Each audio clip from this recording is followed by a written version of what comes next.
Well, good morning, everyone. Welcome to Monday Devotionals. My name is Ken Berkey. Hope you had a great weekend. We talked about how God helps us see more clearly. We talked about it yesterday when we talked about how God asks us to move away from either or thinking. He asks us to do the ordinary, where in the ordinary, He turns it into the extraordinary. And then He asks us to look past our critics and trust God for what He will do in our lives. If you missed the service, you can watch it online, YouTube, Facebook. Great response, great time in home groups. But I want to talk about a word that sometimes is misunderstood. I want to talk about the word celebration this morning. Celebration, it's a discipline God asks us to participate in and to practice. It's a discipline that is a rhythm of a Live58 Church. God is a God of celebration, and I want to invite you to some celebrations that we are going to participate in over the next few months. It's already halfway through October. We have 2.5 months left of 2020. Some of you are saying, "Man, I can't wait for 2020 to be over." But even in the midst of our struggles, there is a lot that we can do to celebrate and to give people hope. Let me talk about the kind of celebration I want to invite you to participate with us. Gene Veneer, who was Henry Nouwen's mentor, said this about celebration. He said, "At the heart of celebration are the poor." He says, if the poor are excluded, it's no longer a celebration. A celebration must always be a festival of the poor. And so we are going to have some celebrations in the next coming months that I want to invite you to, where we get to help those that are in need. You know, COVID has impacted, and usually tragedies do, they always impact the most vulnerable, the poorest, the weakest, not the strongest and not the richest. The senior citizens have been impacted so deeply by experiencing isolation and loneliness during COVID. People who were making minimum wage or who are maybe lower on the income level have been impacted by losing their jobs and being in situations they never thought they would be before.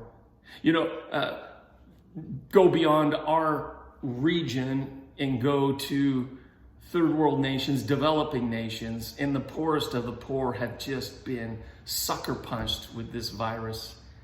With food supplies scarce, there's a lot of needs out there. Now you're saying, now Ken, you were going to talk about celebration, and I am going to talk about celebration. I want you to come and join us in some times where we are going to celebrate with the poor, and it will be some of the greatest celebrations you've ever been a part of. This Friday at the Orangeville Food Bank, Live58 Church, we are running the food bank this Friday, and we're going to be giving away groceries, but more importantly, we're going to be giving away smiles, and we're going to be giving away hope, and we're going to be having conversations. And even as cars drive through and we give people who are in need food, we celebrate together, we laugh together, we might even sing together, but we have a blast. One of the things that we're told at the food bank is, you guys sure have a lot of fun. Well, you know me, I love to have a lot of fun,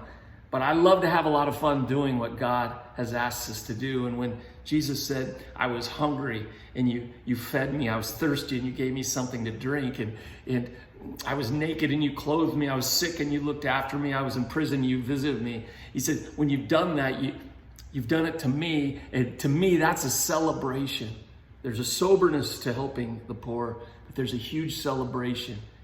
And we learn together. In fact, someone said when we serve the poor, we're just serving another human being. It's not like, wow, we're up here and they're down there. No, it's just human beings helping one another.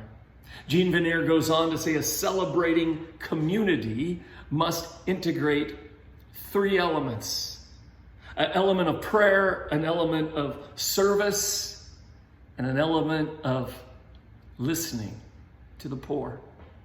So we have some celebrations coming up this year. This Friday, This Friday, come from 9 in the morning till about 12:30. It's 3.5 hours of celebrating with those that are in need as we care for one another. Another opportunity is October 31st. It's a Saturday. We're doing Saturday at the Park.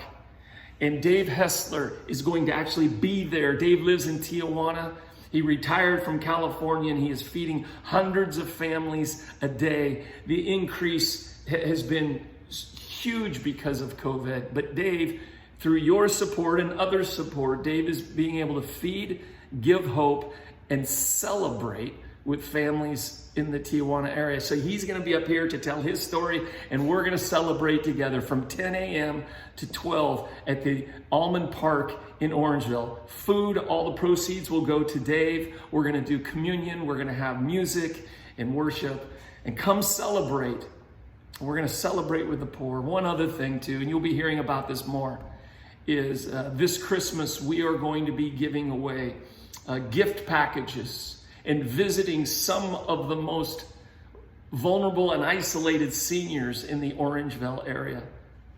Through the Orangeville Food Bank, we have made connections, and we are going to be able to, in the month of November, put together packages, gift packages, and then find out who we can go visit in the month of December to just sit with forgotten seniors, to hear their stories, to hear their wisdom, and to let them know that they are not alone. We're going to celebrate with them.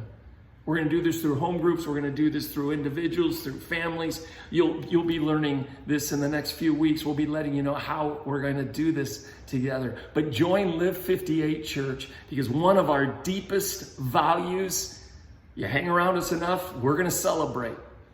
We're going to celebrate because God is faithful, and God has asked us to celebrate with some of the most amazing people in the world.